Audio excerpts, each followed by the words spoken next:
How y'all doing? This is the second episode of Just Live It. Man, today is a very important topic, man. This is a topic that's regardless of your race, regardless of your creed, regardless of where you're from, it's very important. I'm interviewing another fellow father. We're going to talk about fatherhood, God. His name is Charles Baldwin. He is from Houston, Texas. He has his own photography company. He's a father of a little girl, and I'm really excited about having this conversation.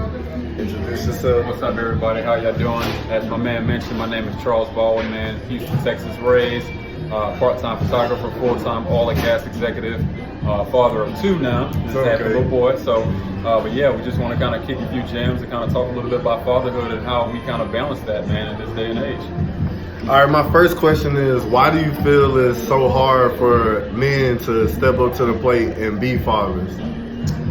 Oh man, it's $1 million question, man. And I think the biggest thing is just the fear of just a flat out fear, the responsibility. So I look at the whole fight or flight thing, right? And so I think about it as like, unfortunately, it seems like a lot of our people are simply choosing, to flight instead of fight the whole thing. So you're having a family, you have your kids, and you're in a situation where you might not be as comfortable as where you want to be. You might not be in a perfect place with your mate, your girlfriend, your baby mama, whatever you want to call it. And I think a lot of times it gets too overwhelming and guys just choose just to avoid the whole situation and taking it head on. So I think that we need to do better jobs as men, especially black men, teaching, these young guys, these young men, the importance of, like I say, of having those roots, that foundation, having a man in your life. You see a lot of guys, if you talk to a lot of them that are in prison today, a lot of them that are in trouble in school, a lot of them that may just be in a place in life where they may not want to be.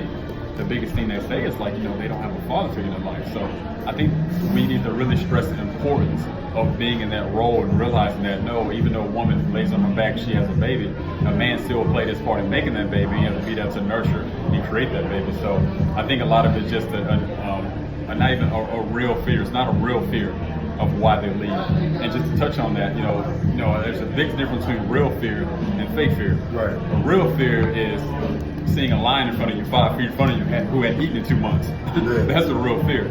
A fake fear is, like I say, avoiding your responsibility, being afraid that you may not be able to financially take care of your kids. Money comes and goes. A fake fear is seeing your kid and feeling like you might not be a man enough or be the person you need to be to see your kid. You can have the lowest paying job in the world, the highest paying job in the world. What's your kid gonna call you? Dad. Right. Superman, the hero. The kid doesn't care about that. I can take my daughter right now to the most expensive theme park and play, and she's gonna have just as much fun if I take her to the dollar store and buy her some glow sticks. Spend $2. So the kids don't see those things that we feel like we see on that level. The most important thing is being there. Nipsey Hussle say, what's the way that kids spell love? T-I-M-E. Time. That's it. Okay, that's an important topic. You just talked about fear of flight. Like, my biological father, he found out that my mother was pregnant with me, he left. And so once I heard that story as a child, I said, when I have children, which I have 3, 1 I adopted and 2 naturally, I said I'll always be there in their life. Did you have an example that shows you to not have fear, to not go away? And for me, I say I was fortunate enough to have my father in my life, so, that really came from him. My father was the guy that felt like there was never anything that you couldn't overcome. His whole expression, his slogan that he would, oh my God, put this in my head all the time. Just do what you can with what you have, where you're at. And he would always say that. So no matter what you were going through, it's always a way out of it. So don't feel like that there's no solution or feel like that you have to just totally avoid dealing with a situation. It may not be the best outcome you want at the time, but there is a way to do it. And so I think that was very big with me, is to just stop and analyze the situation and know that even though you may feel like the world is coming down on your head, there's always a way to fix it. So that was kind of what he did for me. Can you say that slogan one more time? Do what you can with what you have and where you are at the time. My father always put that in my head. So no matter where you are, what you have in your life, or where you're at, it's always a way. It's always a possibility. So don't feel like, or don't get too discouraged with your situation, whether that's financially, whether that's romantically, whether that's spiritually, anything. There's always a way that you can start from where you are to become better at what you're doing. McDonald's is the most successful fast food chain right now. What's the guy named Ray Cook? Is that his name? Ray Kroc. Ray Kroc. He was almost 40, 50 years old when he started. And so I think sometimes as society, I feel like we see the success of early celebrities. I think, and I always say a lot of times, celebrities ruin the mindsets of, I guess you could say, ordinary people such as yourself, where you see, these celebrities, professional athletes who make millions of dollars in their early 20s. They're living this great life on social media. They're driving these Ferraris. They're wearing Gucci. They're always at the south of France traveling. And I think sometimes we unfairly compare ourselves to other people a lot of times. We have to remember everybody has their own path. Everybody blooms or everybody pops off at different times. You just know, it's the analogy of a bag of popcorn. I like to tell people also, a bag of kernels of popcorn are put in the same heat, the same oil, the same butter in that bag, and you put them in that microwave, right? But do they all pop at the same time?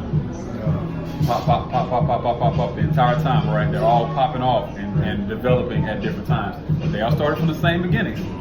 Kernels in that heat, in that oil, and the microwave started at the same exact time, but they all go at different times. So I just say that to people sometimes, to not get discouraged or feel like you unfairly compare yourselves to other people's lives. Just know your timing is coming. They say comparison is the thief of joy, and it truly is, because it's easy to get down when you see somebody. If I'm looking at my man here, he's successful and he's driving this big car. I like the clothes that's on his back, or I feel like his kids are doing better than my kids in life, and then I'm like, man, well, what am I doing as a father? It's easy to get down. But just know that timing is different. My time might be tomorrow, it might be today, it might be next year, but just hang in there and, like I say, whatever you are, what you have at that time, just know that it's going to get better. And that's kind of my little motivation advice I like to give. It's amazing. I know he's a working man. He's got to get back to work. What's one piece of advice that you would give to a new father? Oh man, if I had to give one piece, I got a million pieces I'd like to give. My biggest thing is, I'd always just say is, enjoy the process, enjoy the journey. And I say the one thing that I can say a little bit of scary is I told myself that I was holding my daughter when she first was born, was like, I'm responsible for somebody else's life. So if I had to say the biggest piece of advice is just keep this in mind, is just remember, it's a note. For the rest of your life, you're going to be number 2 for the rest of your life. So you can take that and twist it however you want, but just know every decision you make is going to impact number 1, which is your kids.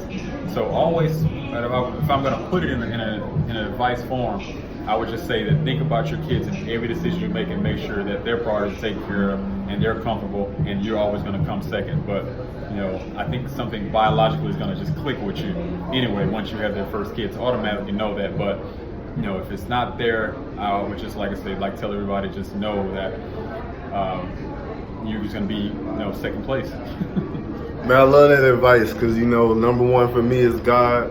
Number 1 is my mom, my children, significant other. So that's great advice. Where can they follow you on social media, and also shout out your business? Absolutely. So you guys can check me out on Instagram. My name is C Baldwin Jr. That's C_Baldwin_Jr. on Instagram. That's my personal page. Also, please check out my photography page, which is CHB Photography. That's CHB _photography. Definitely in the Houston area, but I am willing to travel, portraits, weddings, events, you name it. But that's definitely my passion, my hobby. Check out some of my work. If you guys ever want to shout me out, shoot me a message. I would love to talk on a personal level regarding fatherhood, parenthood, and even, like I say, with business as well. So, but I definitely appreciate you, man, for having the time to kind of interview me and kind of get my thoughts. So, definitely much blessing to you, man, to keep doing what you're doing for the community, my man.